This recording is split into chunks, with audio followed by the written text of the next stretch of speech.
Welcome back. మనతో మన్నే Govardhan Reddy join అయ్యారు. TRS Khairatabad incharge గా వారు ప్రస్తుతం ఉన్నారు. గోవర్ధన్ రెడ్డి గారు, నిన్న తీర్మానాలకు సంబంధించి ఇచ్చిపుచ్చుకునే ద్వారంలో ముందుకెళదాము, రెండు రాష్ట్రాల్లో ఉన్న తెలుగు ప్రజలే కాబట్టి విభేదాలు వద్దు, ఇటు నదీ జలాల విషయంలో కానివ్వండి మిగతా అంశాల విషయంలో ఒక సానుకూల సామరస్యపూర్వకంగా ముందుకు వెళదాం ఒక విజ్ఞప్తి చేస్తారు. దీన్ని ఎంతవరకు మీరు తీసుకునే అవకాశం ఉంది పాజిటివ్ గా? చంద్రబాబు ఇప్పటికీ చాలా లేట్ గా నిద్రలేచిండు. మా ముఖ్యమంత్రి గత 3 నెలల కిందనే మన పక్క రాష్ట్రాలు అంటే ఎగువన ఉన్న కర్ణాటక కానీ మహారాష్ట్ర కానీ పక్కన ఆంధ్రప్రదేశ్ కానీ ముగ్గురు మన పక్కనే ఉన్నారు కాబట్టి వాళ్ళతో మంచిగా సామరస్యంగా ఉండాలి. ఏమైనా జల వివాదాలు ఉన్నా ఏదున్నా కూడా సామరస్యంగా పరిష్కరించుకోవాలి. ఇక్కడున్న తెలుగు ప్రజలు ఇద్దరు ఒకటే. అక్కడ కూడా నిజంగా అక్కడ రాజధాని లేదు, అక్కడికి చాలా ఇబ్బందులు ఉన్నాయి. మనం ఖచ్చితంగా సహకరించాలి, మన ప్రభుత్వం తరఫున సహకరిస్తామని చెప్పేసి గతంలో చాలా సందర్భాలు చెప్పడం జరిగింది. ఈ రోజు మహానాడు సందర్భంగా చెప్పడం అనేది చెప్తే సంతోషం, మేము కూడా ఆస్వాదిస్తున్నాం. ఈ రోజు తీర్మానాల్లో తెలంగాణ మీద చెడు అభిప్రాయాలు క్రియేట్ చేయడానికి, ఆంధ్రప్రదేశ్ ప్రజల్ని ఏదో ఒమ్ము చేయడానికి, నమ్మించడానికి ప్రయత్నం చేస్తుంది తప్ప తెలంగాణ ప్రజలు చాలా సంతోషంగా గౌరవ ముఖ్యమంత్రి మీద విశ్వాసంతో, రాష్ట్ర ప్రభుత్వం విశ్వాసంతో ప్రజలందరూ ఉన్నారు. ఈ రోజు తెలంగాణలో రైతులు ఆత్మహత్యలు చేసుకుంటారని చెప్పేసి ఏదో తీర్మానాలు పెట్టడం జరిగింది. దాన్ని మేము తీవ్రంగా రాష్ట్రంలో కాదు ఓన్లీ దేశాన్ని మొత్తం మీద కరువు ఉన్నది కాబట్టి చాలా మంది రైతులు ఆత్మహత్య చేసుకుంటారు. దాన్ని ఎవరు ఆస్వాదించొద్దు, దాన్ని అందరం వ్యతిరేకించినాం. ఆ పక్కన మహారాష్ట్రలో కూడా చాలా మనందరికంటే దేశంలో అందరికంటే ఎక్కువ ఆత్మహత్యలు జరిగినాయి. అలాగే ఆంధ్రప్రదేశ్ లో కూడా ఆత్మహత్యలు జరిగినాయి. ఇప్పటికీ ఆత్మహత్యలు జరిగినాయి. కరువు సహాయ చర్యలు టీఆర్ఎస్ ప్రభుత్వం వైఫల్యం అన్న అంశం మీద కూడా తీర్మానం అదే చెప్తున్నాను. కరువు సహాయం మీద ఆ ప్రభుత్వం కంటే అంటే పక్కన ఆంధ్రప్రదేశ్ ప్రభుత్వం కంటే మా ప్రభుత్వం ఎక్కువ స్పందించి ఎక్కువ రైతులను ఆదుకుంటూ ముందంజ ఉందని చెప్పి మేము చెప్తున్నాం. తెలంగాణ విషయంలో ఏపీ నుంచి ఏపీ కన్నా ఎక్కువ నిధులు వచ్చాయి తెలంగాణకి కరువు విషయంలో కేంద్రాన్ని. మీ 3,000 చిల్లర కోట్లు అడిగితే 790 కోట్లు 700 కోట్లు రిలీజ్ చేసి ఇంకా 90 కోట్లు రిలీజ్ చేయలేదు. 555 కోట్ల రూపాయలు నీటికి కరువు ఉంది, నీటికి కొడితే 72 కోట్ల రూపాయలు ఇచ్చారు. ఇప్పుడు ఎట్లనే సౌత్ తల్లి ప్రేమ చూపిస్తుందని చెప్పేసి మా అభిప్రాయం. ఏమైనప్పటికీ కూడా ఆంధ్రప్రదేశ్ ఈ తీర్మానాలు పెట్టడం అయితే చాలా విడ్డూరం. ఎందుకంటే ఆంధ్రప్రదేశ్ ప్రజలు అక్కడ చాలా సమస్యలతో విడ్డూరుతుందో ఆడ ఆంధ్రప్రదేశ్ హక్కులుగా ప్రత్యేక రాష్ట్ర హోదా అడుగుతుంటే దాన్ని వదిలేసి ఆంధ్రప్రదేశ్ తెలంగాణ మళ్ళీ ఒకసారి ఎన్టీ రామారావు అయితే కాంగ్రెస్ ఢిల్లీ మీద మొఖాలొద్దు, ఢిల్లీ తెలంగాణ ఆత్మ ఘోషిస్తుంది, గౌరవాన్ని మనం దక్కించుకోవాలని చెప్పి ఏదైతే పార్టీని స్థాపించిండో మళ్ళీ తెలంగాణ తెలుగు ఆత్మగౌరవాన్ని తాకట్టు పెట్టేసి మళ్ళీ ఢిల్లీలో మళ్ళీ మొఖాలు అడుక్కోవాల పరిస్థితి వచ్చింది. శ్రీనివాస్ గారు, ఈ తీర్మానాల మీద మీ కామెంట్ ఏంటంటే ఇచ్చిపుచ్చుకునే దూరంలో ఉందామని సరే ఇద్దరు ముఖ్యమంత్రులు పలు సందర్భాల్లో మాట్లాడుకోవడం, కానీ వాస్తవ పరిస్థితి దానికి భిన్నంగా కనిపించట్లేదా? ముఖ్యంగా ప్రాజెక్టుల విషయంలో ఈరోజు మొత్తం అన్ని పేపర్ల హెడ్లైన్స్ కూడా నీటిపారుదల మీద ఏదైతే కృష్ణా రివర్ అథారిటీ ఇచ్చిందో అది మొట్టమొదటిగా ఫాలో అవ్వాల్సిన అవసరం ఉంది. ఆంధ్రప్రదేశ్ ప్రభుత్వం నాకు తెలిసి స్పష్టంగా రివర్ అథారిటీ ఇచ్చిన దాన్ని మేము ఒప్పుకుంటామని చెప్పి ఎక్సెప్ట్ 1% సవరణ తప్పితే ఆంధ్రప్రదేశ్ ప్రభుత్వం పాజిటివ్గా ఉంది. తెలంగాణ ప్రభుత్వం మాత్రం దీన్ని అమలు చేసేటట్లేదు. ఇది మాత్రం స్పష్టంగా కేంద్రంలో ఉన్న మా బాధ ఏంటంటే కేంద్రంలో భారతీయ జనతా పార్టీ ఒక నిర్ణయం తీసుకోవాలి. ఇవాళ 2 రాష్ట్రాల పోలీసులు నాగార్జున సాగర్ స్టై వచ్చి కొట్టుకునే పరిస్థితి వరకు కేంద్ర ప్రభుత్వం స్పందించలేదు. మా బాధ ఇంకో బాధ ఏంటంటే ఆంధ్రప్రదేశ్ తెలంగాణ మధ్య నీటి తగాదా కాదు, మాకు కావాల్సిన ఇద్దరు ఒకే తెలుగు తెలిపెట్టడం. మహారాష్ట్ర నుంచి ఇవాళ మన కేసీఆర్ గారు స్పష్టంగా పవర్ పాయింట్ ప్రజెంటేషన్ చేసి 450 ప్రాజెక్టుల పైన కడితే దాని గురించి మాట్లాడరండి.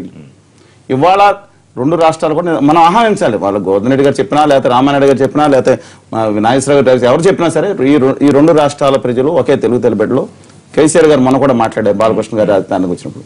ఖచ్చితంగా దీని మీద ఇచ్చి పుచ్చుకునే ధోరణి మాత్రం ఉండాలి. కానీ ఇవ్వటమే కాదండి, ఇచ్చి పుచ్చుకునే ధోరణి అంటే ప్రతి ఒక్కళ్ళు ఒక్క మెట్టు కనుక 2 రాష్ట్రాల అధికారులు కానీ నాయకత్వం కానీ ఒక్కసారి తగ్గితే 10 మెట్లు తెలుగు వాళ్ళగా పెరుగుతాం. ఇది మాత్రం చాలా ఇంపార్టెంట్ ఇష్యూ. సరే రెండో కరువు దేదంతో మహారాష్ట్రకి 3,000 కోట్లు, మధ్యప్రదేశ్కి 2,000 కోట్లు, మిగతా రాష్ట్రాల పైన కొట్టించి నేను ఖచ్చితంగా భావిస్తున్నా తెలుగు రాష్ట్రాలకు అన్యాయం జరిగింది. ఇది మాత్రం దక్షిణ భారతదేశం ఇంకా అన్యాయం చేశారు. ఇవాళ రాష్ట్ర ప్రభుత్వం వాళ్ళ ఇంకో తీర్మానం చేయాల్సింది, మాకు అన్యాయం జరిగింది నిధుల్లోని ఇంకో తీర్మానం చేయాల్సింది. ఈ కరువు నిధుల్లో మాకు రాష్ట్రానికి అన్యాయం జరిగింది లేదా తెలంగాణకు అన్యాయం జరిగిందని ఇంకోటి చేసుంటే బాగుండేది. సర్వత్రా ఇదొకటే కాదండి, ఎక్సెప్ట్ ఆ ఇళ్ళు వెంకయ్యనాయుడు గారు ఇవ్వటం తప్పితే మినహాయించి 12 నేనన్నా మొట్టమొదటిగా మాకు ఆంధ్రప్రదేశ్ కావాలండి. ఎస్, ఆంధ్రప్రదేశ్ పక్షపాతం. నెక్స్ట్ నా తెలుగు తెలిపెట్టి తెలంగాణ కావాలి. తెలంగాణకు 2 స్మార్ట్ సిటీలు ఇచ్చి ఆంధ్రప్రదేశ్ 3 స్మార్ట్లు ఇచ్చి తమిళనాడు 12 స్మార్ట్ లిస్ట్ ఇస్తే తెలుగు ఆడి కదా ఒక తెలుగు గడ్డ మీద పుట్టినాడి కింద కేంద్ర ప్రభుత్వాన్ని ప్రశ్నించాల్సిన అవసరం లేదా మనకి? ఇంకోటి ఆఖరిగా రైల్వేలో తెలంగాణకేమో 350 కోట్లు పెంచాలని పుల్లారెడ్డి స్వీట్లు పంచిపెట్టుకోమంటారు, ఆంధ్రప్రదేశ్ 200 కోట్లని. అక్కడ బీహార్లోనే 40,000 కోట్ల రూపాయలు ప్రైవేట్లకు అనుమతిస్తారా? ఏంటండి ఇది? రామానాయుడు గారు, ముఖ్యంగా రాజకీయ తీర్మానాలు సరే, స్థానిక సంస్థల్లో బలోపేతం అవడానికి పార్టీ 35 ఏళ్లకు సంబంధించిన తీర్మానాల్లో కొన్ని విషయాలు ప్రస్తావించారు పార్టీ అధ్యక్షుడు. దానికి సంబంధించి కూడా ఇటు వైసీపీ నుంచి కాంగ్రెస్ నుంచి విమర్శలు వస్తున్నాయి. ముఖ్యంగా ఏంటంటే ఆత్మస్తుతి పరనిందకే పరిమితమైంది వారి మొత్తం ప్రసంగం అని ఒకటైతే, 2019 దాకా మాత్రమే అధికారం ఇస్తే ప్రజలు 2050 దాకా అధికారం ఇచ్చినట్టుగా ఫీల్ అవుతున్నారు చంద్రబాబు అని కూడా కాంగ్రెస్ పార్టీ విమర్శించింది. ఈరోజు ప్రధానంగా చూసినట్లయితే ఏదైతే ప్రాజెక్టులు ఏదైతే ఉన్నాయో, మరి గతంలోనే మన విభజన చట్టంలోనే ఉంది, 2 రాష్ట్రాల యొక్క జల వివాదాలు పరిష్కరిస్తాం, కొత్త ప్రాజెక్టులకు అనుమతులు ఇస్తామని చెప్పి విభజన చట్టంలో పొందుపరిచారు. కానీ దాని అమలు విషయంలో మాత్రం ఇప్పటికీ కూడా అపెక్స్ కౌన్సిల్ ఏదైతే ఉందో అది ఇప్పటికీ కూడా నెలకొల్పలేదు. అదేవిధంగా ప్రాజెక్టులన్నింటినీ కూడా నోటిఫై చేయలేనటువంటి పరిస్థితి కూడా ఉంది. గతంలో కూడా కాంగ్రెస్ ప్రభుత్వంలో ఆంధ్రప్రదేశ్కి సవతి తల్లి ప్రేమ చూపించింది. కేంద్రంలో ఏ ప్రభుత్వం ఉన్న దురదృష్టం ఏంటో తెలియదు, కానీ కేంద్రంలో ఏ ప్రభుత్వం ఉన్నా కూడా గతంలో సవతి తల్లి ప్రేమ చూపించింది. ఈ రోజు కూడా కేంద్రంలో ఉన్నటువంటి ప్రభుత్వం కొంత తెలుగు ప్రజల మీద, తెలుగు రాష్ట్రాల మీద సవతి తల్లి ప్రేమ చూపిస్తుంది గత ప్రభుత్వం లాగానని చెప్పి ఈవేళ ప్రజలు మేము కూడా భావిస్తున్నటువంటి పరిస్థితి కూడా కనిపిస్తోంది. ఎందుకంటే ఈవేళ ఏదైతే పోలవరం ప్రాజెక్టు ఉందో అది జాతీయ ప్రాజెక్టుగా ఈవేళ పోలవరం ప్రాజెక్టు తీసుకున్నారు. అటువంటి కళ అది ఎప్పటి నుంచో 100 సంవత్సరాల నుంచి కళ ఈ యొక్క డెల్టా ప్రజల అంటే ఆంధ్రప్రదేశ్ రాష్ట్రాన్ని కరువు రహిత రాష్ట్రంగా మార్చాలి అంటే ఖచ్చితంగా పోలవరం ప్రాజెక్టు నిర్మాణం కావాలి. దానికి కేటాయింపులు చూసినట్లయితే చాలా చాలా అరకొర కేటాయింపులు మన బడ్జెట్లో చూసాం. కేంద్ర బడ్జెట్లో లేకపోతే రాష్ట్ర ప్రభుత్వ బడ్జెట్లోనే నిధులు కేటాయించి తర్వాత ఫుల్ఫిల్ చేసుకుందాం అనేటువంటి ఉద్దేశంతో కూడా రాష్ట్ర ప్రభుత్వమే ముందుకెళ్ళి రాజకీయ విమర్శలకు మహానాడులో ప్రసంగంలో రాజకీయ విమర్శలకు సమాధానం,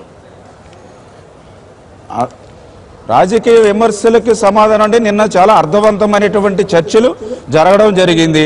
ఈ తీర్మానాలు చేసినప్పుడు ఆటోమేటిక్గా అక్కడ చర్చ ఇచ్చినప్పుడు గత ప్రభుత్వం ఏ రకంగా పనిచేసింది, ఈ ప్రభుత్వం ఎలా పనిచేస్తుంది అనేది విశ్లేషణ ఉంటుంది. ఒక్క లెక్క చెప్పండి, ఒక్క జిల్లాకి 200 కోట్లు అడగడం ఏంటండి? 24,000 కోట్లు రావాల్సి వస్తే జిల్లాకి 200 కోట్లు అడగండి. రాయలసీమ ఉత్తరాంధ్రకి లెక్కలు ఎక్కడ తేడా వచ్చినాయి? స్టడీ చేశారా? స్టడీ చేయకుండా ఎందుకు పెడతారు? మీ దగ్గర మేధావులు ఉన్నారు కదా, మిగతావాళ్ళు ఉన్నారు కదా, ఎందుకు అలాంటి ఎందుకు పంపిస్తున్నారు కేంద్రానికి? తప్పు కదా. రామనాయుడు గారు, పొరపాటు ఏమైనా జరిగిందా లెక్కల విషయంలో? ఏదండి ఏదో అర్థం కాదండి. 24,000 కోట్లు రాయలసీమ ఉత్తరాంధ్రకి ఇవ్వాలని చెప్పి చంద్రబాబు నాయుడు గారు లేఖ రాశారు. 2 ఏళ్ళు అయిపోయింది, 3 ఏళ్ళు ఉంది. మీరే 200 కోట్లు జిల్లాకు సరిపోతుందని రాయటం ఏంటి? చంద్రబాబు నేను తీర్మానంలో పెడతాం ఏంటి? లెక్కల్లో కొంచెం వీక్ అనుకుంటండి. ఆ పక్కన తీసుకోవాలి కదా. రైట్, ఒక నిమిషం. లేదు లేదు లేదు, ఇప్పుడు వాస్తవంగా ఈవేళ రాష్ట్ర విభజన జరిగిన నేపథ్యంలో కూడా చాలా ఇబ్బందులు కష్టాలు ఉన్నప్పటికీ కూడా ఈవేళ ఈ రాష్ట్రంలో మీకు తెలుసు, చలసాని శ్రీనివాస్ గారికి అంతా తెలుసు, ఈవేళ 16,029 కోట్ల లోటు బడ్జెట్ ఉన్నటువంటి రాష్ట్రంలో కూడా లోటు ఎక్కడుందో కూడా తెలియకుండా ఈవేళ పరిపాలన చేస్తూ ఉన్నారు ఆంధ్రప్రదేశ్ రాష్ట్రంలో. అటువంటి ముఖ్యమంత్రి గారి గురించి మనమే తక్కువ శ్రీనివాస్ గారికి తెలుసు అన్ని కూడా. లోటు బడ్జెట్ ఎక్కడుందో ఇలా ప్రజలు చూస్తున్నాం. పక్కన రైతు రుణమాఫీని అమలు చేస్తూ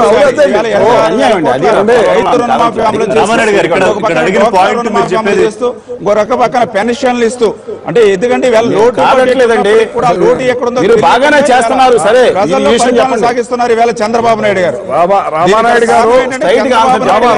గారు నా దక్షత, ఆయనకున్నటువంటి ఆర్థిక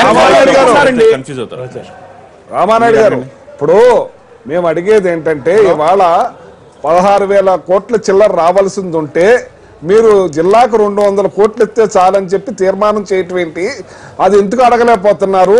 మీరు 18 సార్లు వెళ్ళి కూడా ఈ రాష్ట్రానికి పోలవరం ప్రాజెక్ట్ ని సాధించలేకపోతున్నారు.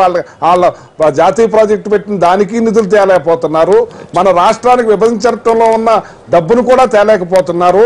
కనీసం ఏది కూడా ప్రత్యేక హోదాను కూడా చేయలేకపోతున్నారు. ఎందుకు 18 సార్లు తిరిగి కూడా కాలయాపన చేస్తున్నారు?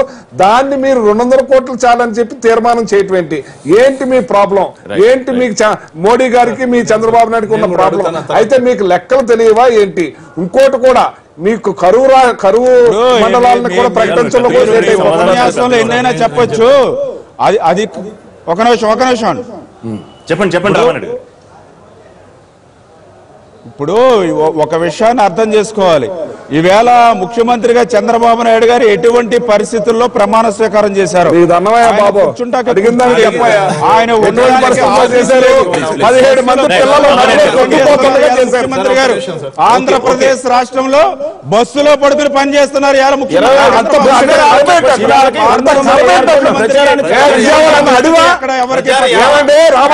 ఇటువంటి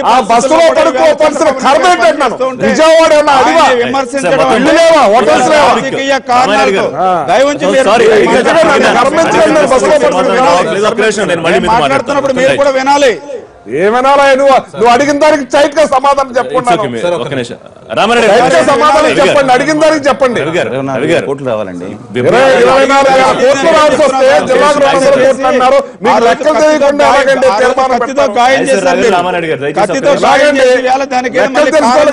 మీరు ఒకటి చెప్తూ ఉంటాడు, మా నాయకుడు కష్టపడిపోతున్నాడు, ఇది అయిపోతున్నాడు. 17 సార్లు తిరిగి వస్తే చేస్తున్నారు. ఇవాళ ఆంధ్రప్రదేశ్ రాష్ట్రంలో మీ ఆశలు గల్లంతాయి కాబట్టి మీరు అందరూ ఒక్కొక్కళ్ళు బయటికి పోతూ ఉన్నారు. మీరు మాట్లాడుతూనే ఉంటారు. రామారెడ్డి గారు ఒక్క నిమిషం అండి. రైట్ రవి గారు, ముఖ్యంగా కాంగ్రెస్ పార్టీకి సంబంధించి సరే విభజన సమయంలో దోష అవన్నీ ఇప్పుడు ఇంకా అప్రస్తుతం. కాకపోతే ఆయన యూపీఏ వల్ల విభేదాలు వచ్చాయనేది ఒక పాయింట్ అయితే, రెండోది ముఖ్యంగా మీకు రాజకీయ ఉనికి కోసమే ఇవాళ ప్రత్యేక హోదా కోసం రాజకీయ పార్టీలన్నీ దీన్ని ఇది చేస్తున్నాయని కూడా నేను ముఖ్యమంత్రి ఒక్కటే మాట సార్, ప్రతి ఒక్క విషయాన్ని ప్రజల పక్షాన్ని అడిగే ఏ విషయాన్ని కూడా రాజకీయ కోణంతో ముడిపెట్టి చూడడానికి ఇది తెలుగుదేశం పార్టీ కాదు. కాంగ్రెస్ పార్టీ విధానం ఏంటంటే ప్రాజెక్టుల గురించి ఏదైతే మనం మాట్లాడుతున్నామో ఆ ప్రాజెక్టుల గురించి ఎగువ రాష్ట్రం అయిన మహారాష్ట్రతో నిత్యం చర్చల్లో కేసీఆర్ గారు బిజీగా ఉంటున్నారు. కావాల్సిన విషయాలన్నీ మాట్లాడుకుంటున్నారు. మన ఎగువ రాష్ట్రం అయింది ఇప్పుడు తెలంగాణ. మరి కేసీఆర్ ఎంత దూరంలో ఉన్నారు చంద్రబాబు నాయుడు గారికి? చంద్రబాబు నాయుడు గారు కనీసం ఈ రోజు వరకు ఒక్కసారైనా కేసీఆర్ గారితో కూర్చున్న సందర్భం మనం చూసామా? హోమం జరిగితే ₹1 కోటి ఖర్చు పెట్టి హోమానికి వెళ్తారు. కానీ మనకు రాష్ట్రానికి సంబంధించి 8 జిల్లాలు 8 జిల్లా ₹1 కోటి ఖర్చు పెట్టారు. హెలికాప్టర్ ద్వారా వెళ్ళారు. ఆ రోజు అయిన మొత్తం ఖర్చు కావాలంటే మీరు ఆర్టీఐ ద్వారా తీసుకున్న పేపర్ మీకు సమర్పిస్తాను. నేను అనేది ఏంటంటే ముఖ్యంగా 8 జిల్లాలు ఎడారయ్యే కార్యక్రమం ఉంటే ఎగువ రాష్ట్రంలో ఉన్న ముఖ్యమంత్రితో మాట్లాడడానికి ఈయనకున్న భేషజాలు ఏంటి? దామాషా పద్ధతిలో నీళ్లు పంచుకుంటామని ఒక తమాషా స్టేట్మెంట్ ఇవ్వడం ఎంతవరకు సబబు? అంతేకాకుండా ఈ రోజు మీరు చెప్పారు 200 కోట్లు చాలు ఒక్కొక్క జిల్లాకని. కానీ 500 కోట్లు పర్ ఇయర్ కి మనకి ఇచ్చి తీరాలని బిల్లులో చట్టం చేసి ఉంటే ఇప్పటికి 1000 కోట్లు రిలీజ్ కావాల్సి ఉంటే ఇచ్చింది 100 కోట్ల లెక్కనిస్తే 700 కోట్లే 7 జిల్లాలకు వస్తే 7,000 కోట్లు రావాల్సింది వీళ్ళు సరిపెట్టుకోమని 200 కోట్లు జిల్లాకు అడిగారంటే వీళ్ళకి ఎక్కడ మొహమాట ఉంది? ఇంకొక మాట 7,000 కోట్లు రావాల్సింది 700 కోట్లు చాలని అనుకుంటున్నారంటే ఎక్కడో వీళ్ళు మొహమాట పడుతున్నారు. పైగా బస్సులో పడుకొని కష్టపడుతున్నామని చెప్తున్నారు. కానీ రాష్ట్ర హైదరాబాద్ హెడ్ క్వార్టర్స్ లో వీళ్ళు ఉంటున్న స్టార్ హోటల్ ఖర్చు ఒక్క రోజుకు ₹1,14,712 రెంట్ పే చేస్తుంది గవర్నమెంట్ తరఫున చంద్రబాబు నాయుడు గారికి. ఈ డబ్బు ఎవరబ్బ సొత్తు? మీరు ఖర్చు పెట్టేది ఎంత? మీరు చేసే అవినీతి లేకపోతే అక్రమం లేకపోతే మీరు చేసే ప్రతి పని నేను చెప్పిన దానికి ఆధారాలతో సహా నిరూపిస్తాను. ఒక్క రోజుకు ₹1,14,712 మీరు రెంట్ పే చేస్తున్నారు గవర్నమెంట్. నాగేశ్వరరావు గారు కాంగ్రెస్ ఇద్దరికి చెప్పాల్సిన అవసరం ఏంటంటే మరో 40-50 ఏళ్ల పాటు తెలుగుదేశం పార్టీ అధికారంలో ఉండేలాగా ప్రతి కార్యకర్త పనిచేయాలని పిలుపునిచ్చారు. సో దాదాపుగా ఇక మీరు అధికారంలోకి రావడం కష్టమైనా మరి ముఖ్యమంత్రి చెప్పినట్టుగా లేకపోతే పార్టీ అధ్యక్షులు ఇవాళ రామానాయుడు గారు గుండెల మీద చేసుకుని చెప్పమనండి. అక్కడ మహిళలు కానీ రైతులు కానీ యువత కానీ వాళ్ళ కానీ వాళ్ళు ఎంత బాధతో ఉన్నారో రవిలిపోతా ఉన్నారో. ఇందాక అన్నారు రాళ్ళు ఇచ్చి కొడతారని అదే పరిస్థితి వస్తుంది వీళ్ళకి. అధికారానికి సంబంధించి 40-50 ఏళ్ళు మరో సార్ కళలు కనొచ్చు, dream and make it true అని అబ్దుల్ కలాం గారు చెప్పారు. సంతోషం. కానీ పగటి కళలు కనమని మాత్రం చెప్పలేదు. చంద్రబాబు నాయుడు గారి అన్ని పగటి కళలనే మేము చెప్తాం. మీరు కంక్లూడ్ చేస్తారు సార్? అవకాశం ఉంది సార్, ఇస్తాను. రామారెడ్డి గారు లాస్ట్ లో మీరు చెప్తారు కానీ ఒక నిమిషం. ఇప్పుడు ఏ పార్టీ వాళ్ళ తెలుగుదేశం పార్టీ కానీ వైకాపా కాంగ్రెస్ కానీ ప్రిలిమినరీస్ పెట్టుకుంటారు, లేదంటే మహానాడు తెలుగుదేశం పెట్టుకుంటుంది. ఎన్టీ రామారావు గారు ఏదైతే ఆశయాలతో పార్టీ పెట్టారో ఒక కేంద్రం మీద తెలుగువాడి ఆత్మగౌరవం, కేంద్రం మీద కాదు తెలుగువాడి నిజంగా ఇక్కడ ఏ పార్టీ వారికి కూడా వాళ్ళ తెలుగు జాతిని ఒక గొప్ప నాయకుడి కింద అందరూ ఆశించారు. చంద్రబాబు గారికి వారికి ఉన్న తేడా ఏంటంటే ఎన్టీ రామారావు గారు ప్రజా సంక్షేమ కార్యక్రమాల మీద అట్టడుగు ప్రజలను కూడా ఎలా తీసుకురావాలని దాని మీద చేసిన దాని మీద కాన్సన్ట్రేషన్ చేసి ఉంటే బాగుండేది. మిగతా ఇష్యూస్ మిత్రం కాన్సన్ట్రేషన్. మీరు ఏమని చెప్తారా? ఒక్క మాట అయిపోయింది. ఒకటే మాట, వీళ్ళు మాత్రం మహానాడు దేహంలోంచి పొద్దు నుంచి సాయంత్రం దాకా జగన్మోహన్ రెడ్డి గారి మీద తిడతమే సరిపోతుంది వీళ్ళకి. ఎందుకంటే వాళ్ళకి భయం, వాళ్ళకి నిద్ర పడతలేదు, వాళ్ళకి రేపొద్దున్న మనం కనుమరుగైపోతున్నాం, వైఎస్ఆర్ పార్టీ ప్రజల్లోకి వెళ్ళిపోతున్నాయి, భయంతో ఉన్నారు వీళ్ళు. మహానాడులో అక్కడ ఉన్న ఆంధ్రప్రదేశ్ ప్రజలకు ఎంతో చాలా సమస్యలతో సతమవుతున్నారు. ప్రజల హక్కుగా భావిస్తుంది ప్రత్యేక హోదా, దాన్ని చాలా అక్కడ ఉన్న డ్వాక్రా రుణాలు మాఫీ చేస్తామని చెప్పి, రైతు రుణ మాఫీ చేసి అక్కడ కూడా చాలా సందర్భాల్లో హామీలు ఇచ్చారు. అవన్నీ నెరవేర్చకుండా మా తెలంగాణ ప్రభుత్వం దీని మీద విమర్శ చేయడం కరెక్ట్. రామారెడ్డి గారు, ఒకే ఒక ప్రశ్నకు సమాధానం చెప్పండి దయచేసి. జగన్మోహన్ రెడ్డినో వైఎస్ కుటుంబాన్నో విమర్శించడానికే మహానాడు పెట్టుకున్నారా అని ఒక ప్రశ్న అడుగుతోంది వైసీపీ. అసలు చాలా వాళ్ళు మాట్లాడేదానికి అసలు అర్థం లేనటువంటి మాటలు. నిన్న అర్థవంతమైనటువంటి చర్చలు, నిన్న 6 తీర్మానాలు జరిగినాయి, అన్ని కూడా అర్థవంతమైనటువంటి చర్చలు జరిగినాయి. ఇందా కారుమూరి నాగేశ్వరరావు గారు మాట్లాడుతూ మరి పగటి కళ్ళకి అంటున్నారని అంటున్నారు. నేను ఒకే కారుమూరి నాగేశ్వరరావు గారిని ఆయన తణుకు వచ్చినా సరే, దెందులూరు వచ్చినా సరే, ఆయన దెందులూరు వచ్చినా తణుకు వచ్చినా సరే ఆయనతో పాటు ఏ ఇంటికైనా పోదాం, ప్రతి ఇంటికి వెళ్దాం, ప్రతి ఇంట్లోనూ కూడా ప్రభుత్వం ద్వారా మీరేమన్నా లబ్ధి పొందారా అని అడుగుదాం. ఎందుకంటే మన జన చైతన్య యాత్రలో